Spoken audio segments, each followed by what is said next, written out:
سلام خدمت رفقای عزیز. به پارت اول بازسازی خودرو اسقاطی خوش آمدید. خب در مرحله اول چند روزی تو برنامه‌های دیوار و شیپور دنبال ماشین گشتم. همونطور که می‌بینید ماشین‌های مختلفی بود، مثل پراید و پیکان و رنو و پیکه، ولی برای تنوع تو تجربه ماشین بازی خودم رفتم سراغ پیکه و یه دونه مدل 82 رنگ مشکی پیدا کردم و رفتم ماشین رو نزدیک دیدم. مناسب کاری بود که من براش در نظر داشتم.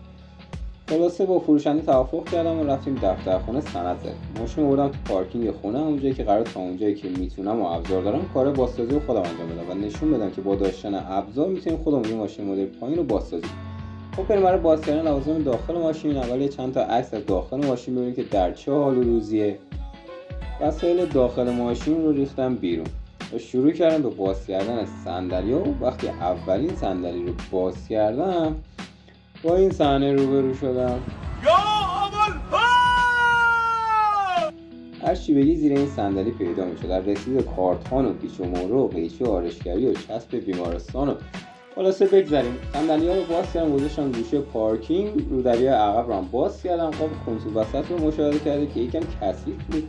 روکش صندلی که اصلا معلوم نبود چه رنگی از بس کثیف. همه رو باز کردم ریختم تحت زباله. دوشک صندلی فابریکش هم افتضاح کثیف بود که گذاشتم برای بعد همه رو بشور. زیر دوشک صندلی می‌بینید که پوست شکلات و دستمال کاغذی قایم کرده بودم. بعد از باز کردن لوازم و صندلی‌ها و کف‌پوش ماشین دیدم که بله، ماشین چون مدل پایینی و تو مازندران بوده کفش پوسیدگی داره و قبلا مثل این دوتا ورق سمت شاید زده بودن، ولی چون من میخوام ماشین رو بازسازی کنم باید اساسی پوسیدگی کف رو بگیرم، چون زمستون اذیت میکنه و آب به داخل ماشین نفوذ میکنه و اگه زودتر جلو پوسیدگی رو نگیریم بدتر میشه و ادامه دار میشه. منتظر پارت بعدی باشیم. مرسی که تا اینجا اومدی. لایک و کامنت یاد نره. اگه دوست داشتی حمایت کن.